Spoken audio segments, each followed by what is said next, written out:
우리 하나님의 말씀 에베소서 6장 10절 말씀 보시겠습니다. 에베소서 6장 10절입니다.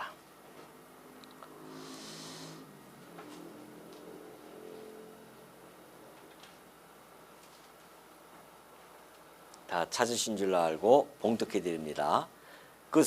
끝으로 너희가 주 안에서와 그 힘의 능력으로 강건하여지고 마귀의 간계를 능히 대적하기 위하여 하나님의 전신갑주를 입으라.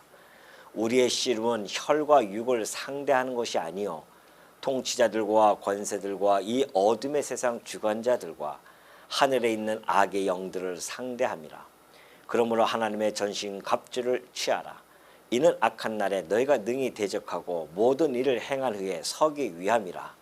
그런즉 서서 진리로 너희 허리띠를 띠고 의의 호심경을 붙이고 평안의 복음이 준비한 것으로 신을 신고 모든 것 위에 믿음의 방패를 가지고 이로써 능히 악한 자의 모든 불화살을 소멸하고 구원의 투구와 성령의 검 곧 하나님의 말씀을 가지라. 모든 기도와 간구를 하되 항상 성령 안에서 기도하고 이를 위하여 깨어 구하기를 항상 힘쓰며 여러 성도를 위하여 구하라.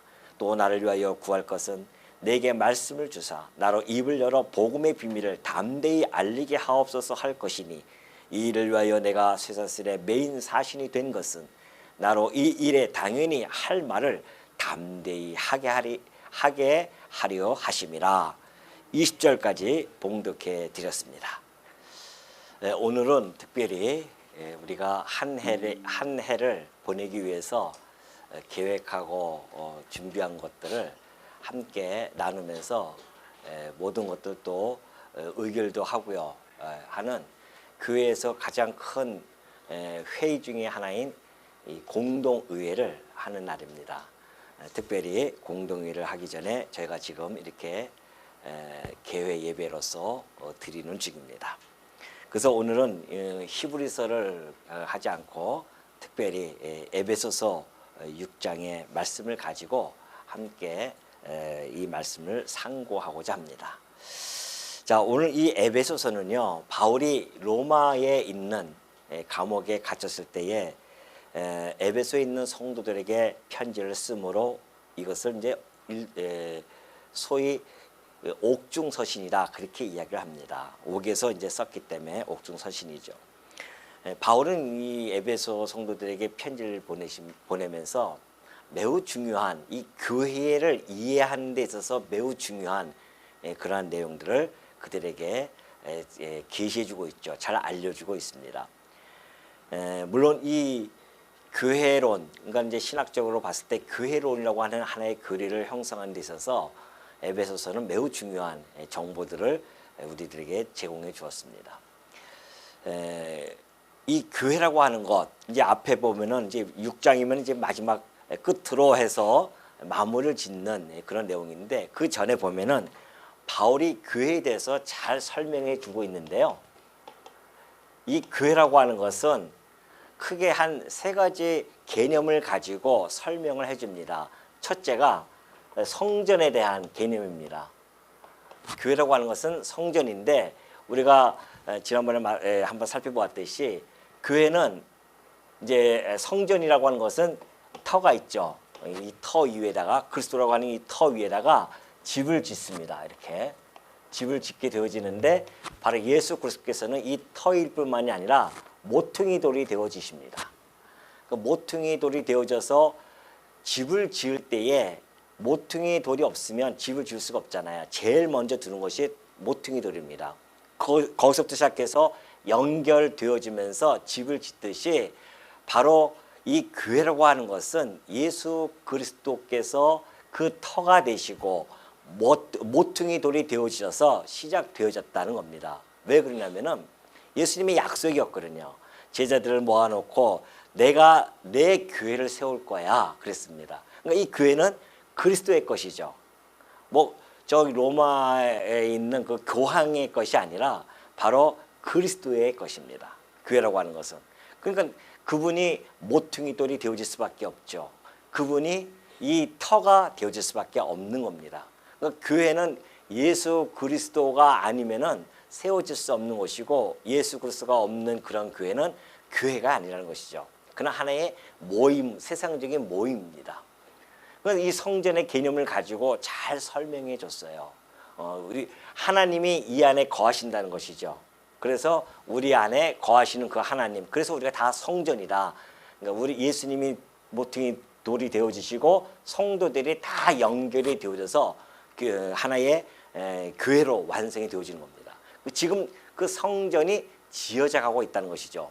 두 번째는 한 몸. 이 한 몸이라고 하는 개념을 가지고서는 설명해 주고 있습니다. 이것은 우리의 몸이죠. 이렇게 해서 예수 그리스도께서 우리의 주인이 되시고 우리는 그의 지체로서 이 교회가 바로 그의 지체이다. 한 몸의 개념을 설명해 줍니다. 이것은 매우 중요한 의미를 가지고 있죠. 이것도 역시 마찬가지입니다. 머리가 없는 몸은 있을 수가 없잖아요. 머리가 있어야 몸이 있어서 하나의 사람으로서의 온전한 몸을 갖추고 있듯이 그리고 모든 몸들은 머리로부터 모든 지령이 내려갑니다.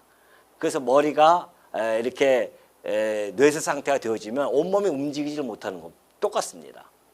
그래서 우리의 머리 대신 그리스도께서 우리 교회를 키워가시고 성장케 해가시고 또 세워가시고 이런 모습으로 설명을 해주고 있죠. 물론 그건 다 비유예요.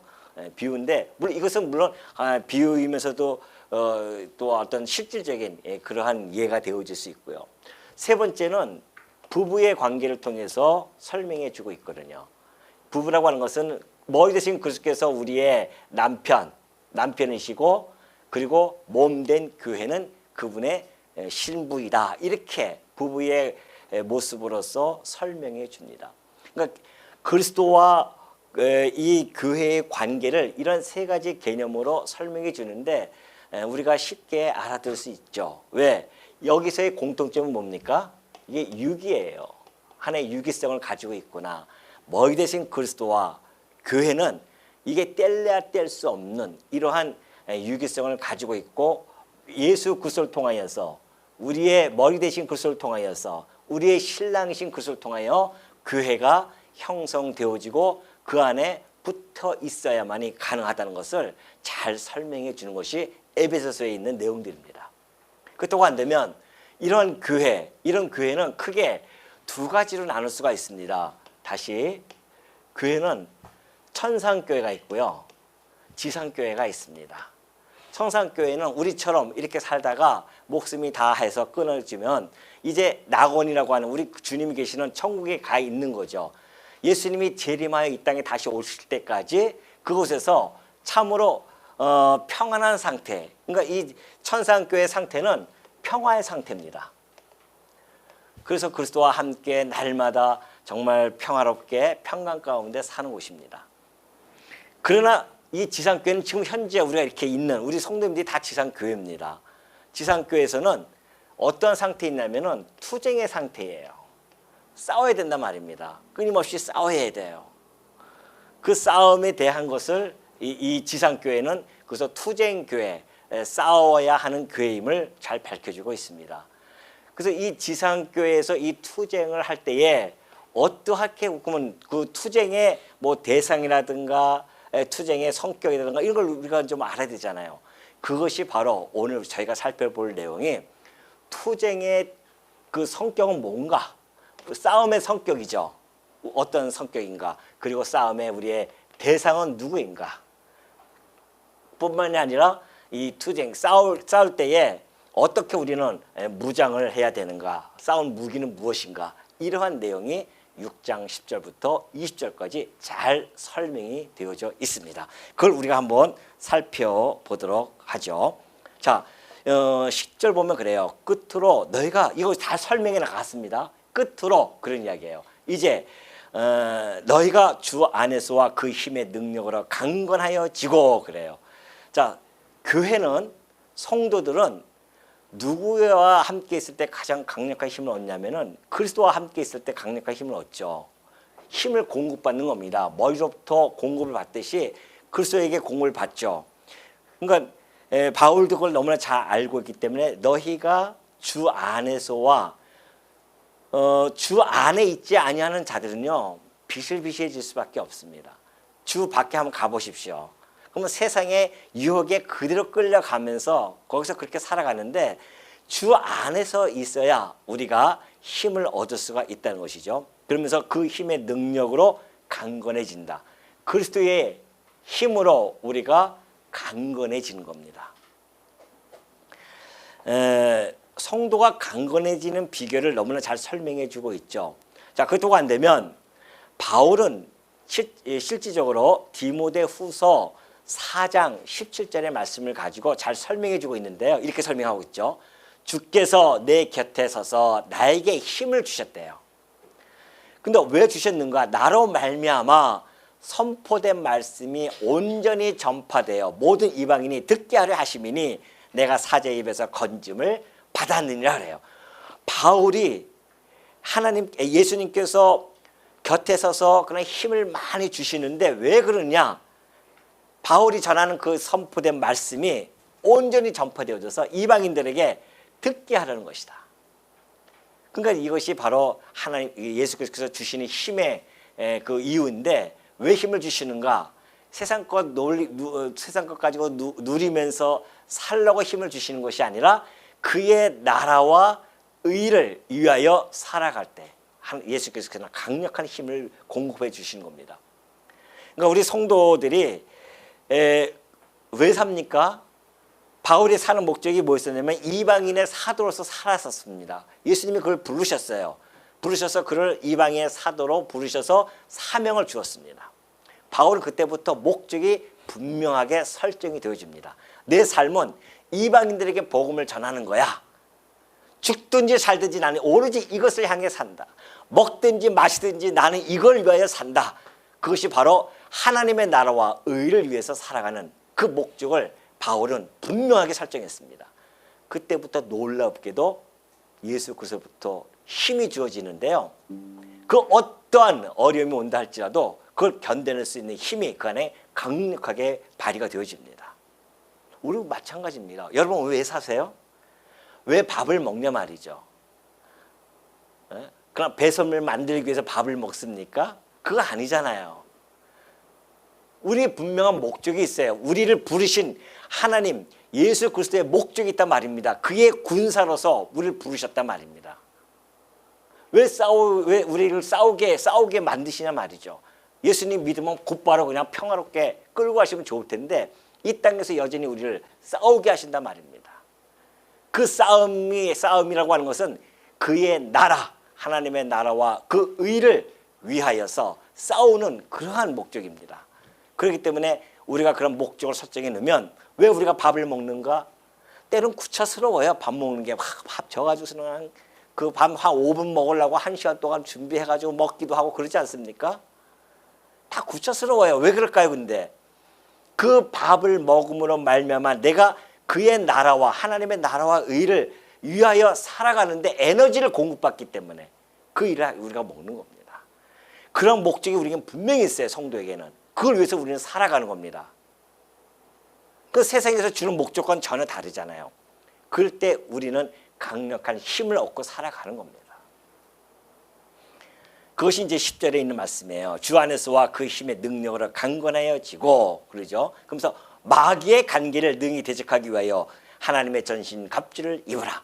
마귀 세상에서 이 마귀의 괴계를 아는 것은 교회와 성도밖에 없습니다.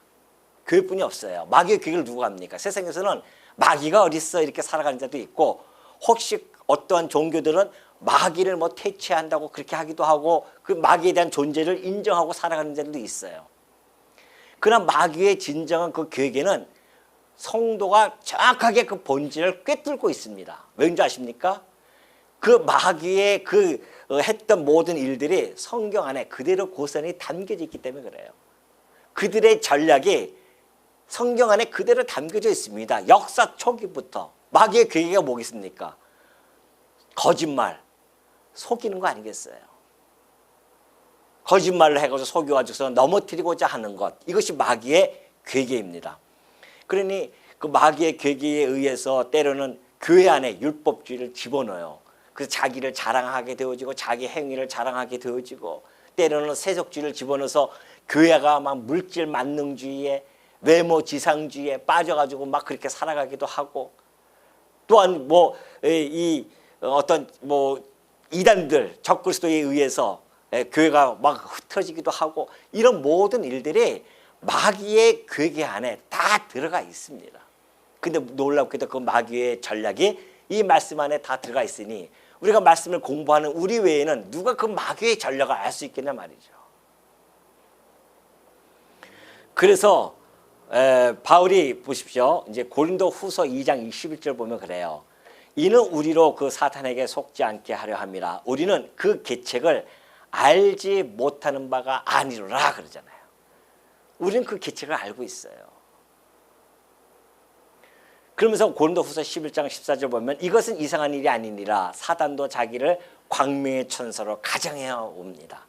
여러분 사탄 하면은 문 열면서 나 사단이야 하면서 뭐 뿔이 달려가지고 뭐 이렇게 우리 연극할 때 보니까 사단들 뿔 달렸잖아요. 그런 모습으로 오는 게 아니라니까요. 너무나 표현을 잘 주셨어요. 여기서 막 성도가 흔들릴 때 옆에서 뭐로 갑니까? 우리 서희선님 너무 잘하시더라고요. 김지사 떠올려 그러잖아요. 뭐 또 누구예요? 앙호쌤 떠올려, 장로님 떠올려 막 이렇게 살살 옆에서 하는 거예요. 그렇게 부추깁니다. 광명한 천사 다가오면서 친구처럼 다가오면서.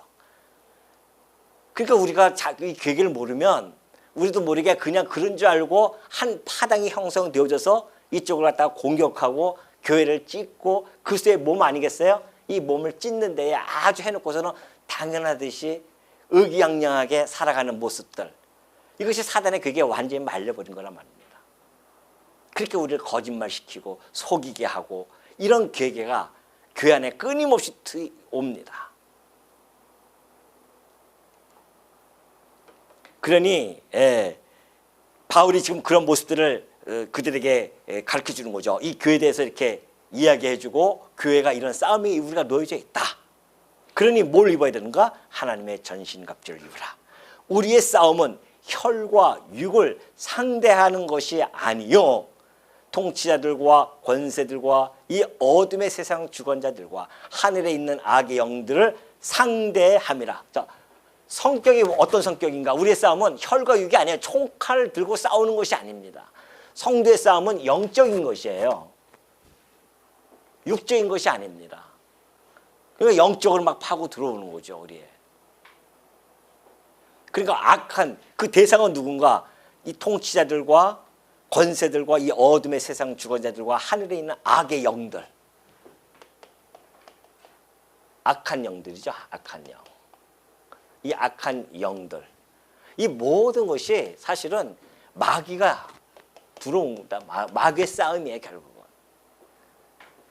그러니 우리의 싸움의 대상을 우리가 정확히 알지 못하면은 싸움의 성격도 몰라요. 우리 싸움의 성격이 혈과 육인 줄 알고 누굴 공격하냐면 성도를, 옆에 있는 성도를 공격한다니까요. 혈과 육인 줄 알고 그 싸움인 줄 알고 내가 내 이 의견을 관철하기 위해서 막 싸우고 그런 모습들 우리가 너무 많이 본단 말입니다. 근데 알고 보니까 우리의 싸움은 악한 영들, 마귀의 싸움이에요. 그러니까 우리가 정신 똑바로 차지하면 안 됩니다. 여러분 우리 이 영적 싸움이라고 하는 것은 우리 지금 성도님들이 한 분 한 분씩 새로 오신 분들이 오잖아요. 이게 지금 여러분이 그 감각을 놓치시면 안 됩니다. 이게 어마어마한 영적 싸움이 지금 벌어진 거예요. 마귀가 가만히 놔두겠어요? 자기 종로 타던 자를 뺏어가는데 가만히 놔두겠냐 말이죠. 옆에서 온갖 것을 계략과 속임수와 이 거짓말을 통해서 뺏어가려고 애쓴단 말입니다. 그걸 그에게를 잘 알고 있는 이 그리스도의 군사들이 속수무책으로 당하면 되겠냐 말이죠. 정신 바짝 차리셔야 됩니다. 특히 요즘 우리 교회를 계속 새로 오신 분들이 오시는데 성도님들이 이것이 드디어 영적 전쟁이 이제 벌어졌구나 하면 틀림없습니다. 그 새신자들에게는 끊임없이 마귀가 유혹을 할 거예요. 정신 바짝 차리셔야 됩니다. 이쪽으로 해서 막 세상 일이 막 이상하게 꼬이게 하고 또 누구에 의해서 막 이렇게 유혹을 하고 그래서 자꾸만 교회 가는 걸 막게 하고 말씀을 듣는 것을 갖다가 차단시키려고 얼마나 애를 쓰지 모릅니다. 왜? 마귀는 그거 뺏기면은 그 영혼이 하나님 나라에 가는 그 어마어마한 이 천하보다 귀한 이 한 영혼이 하나님의 나라에 가느냐 지옥불에 떨어지냐 이 싸움이에요 지금. 이 세상에서 지금 뭐 싸우는 그 러시아하고 우크라이나도 지금 이 땅 때문에 그렇게 싸우는 거 아니겠어요? 그 점령하려고 그 싸움에도 그 수많은 희생이 지금 그거 갖다가 희생을 감수하면서 그렇게 싸우고 있는데 영적인 전쟁은요 그까지는 땅 한 이게 아니에요. 지금 천하보다 귀한 한 영혼의 싸움입니다. 이런 영적인 감각이 없이 우리가 어떻게 교회의 회중으로 살아갈 수 있겠냐 말이죠. 바울이 그걸 지금 우리에게 주지시켜 주는 겁니다. 성도들에게. 우리의 싸움은 영적인 싸움인데 악한 영도와 싸움이야. 우리 힘으로 할 수 없는 싸움이에요 지금. 보이지 아니하는 그 악한 영도 우리가 어떻게 싸웁니까? 그래서 예수 그리스도에게 접붙임 되어지지 아니하면 백발백중이 아니죠. 백전백패해버려요 그냥. 그리스도에게 우리가 함께 있어 주 안에서 그의 강력한 힘을 가지고 있어야만이 이것이 가능한 겁니다. 그러니까 바울이 거기서 그렇게 이야기한 거예요. 주 안에서와 그 힘의 능력을 강력해져야만이 이 마귀의 괴계와 마귀의 괴계를 대적하고 그걸 위해서 또 무장을 해야 된다는 것이죠. 그것이 이제 13절부터 잘 나타나 있죠. 13절부터 볼까요?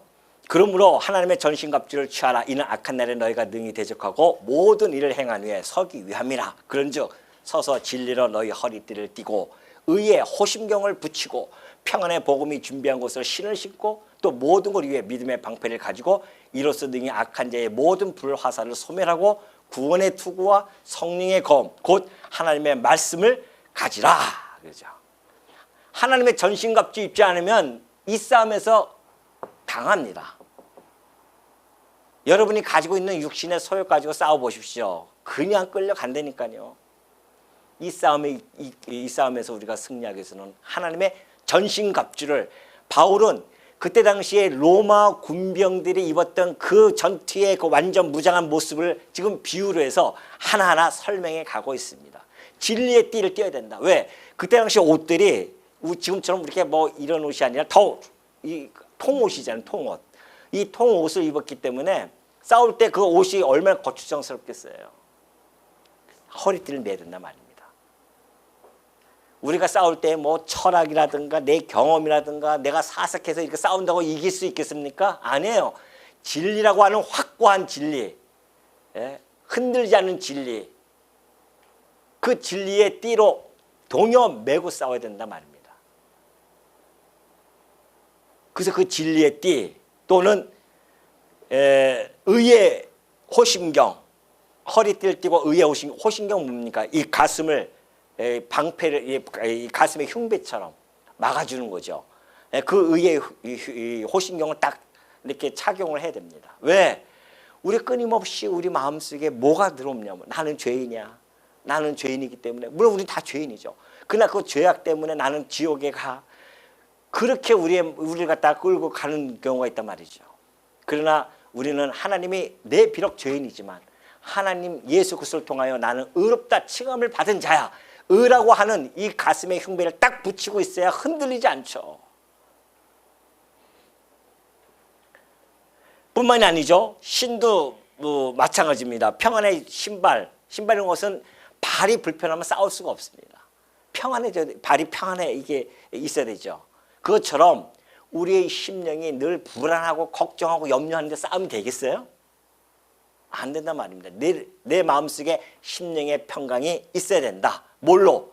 이 복음으로. 복음이 우리에게 평안을 주는 거니까. 그 위에 믿음의 방패를 가져야 됩니다. 믿음의 방패라고 하는 것은 끊임없이 우리에게 불화살을 쏘아댑니다. 유혹을 합니다. 그래서 우리로 하여금 넘어뜨리고자 합니다. 세상의 것을 자꾸만 잣대를 보게 합니다. 육신의 정욕을 가지고 세상의 것을 보면서 그걸 탐욕을 갖게 합니다.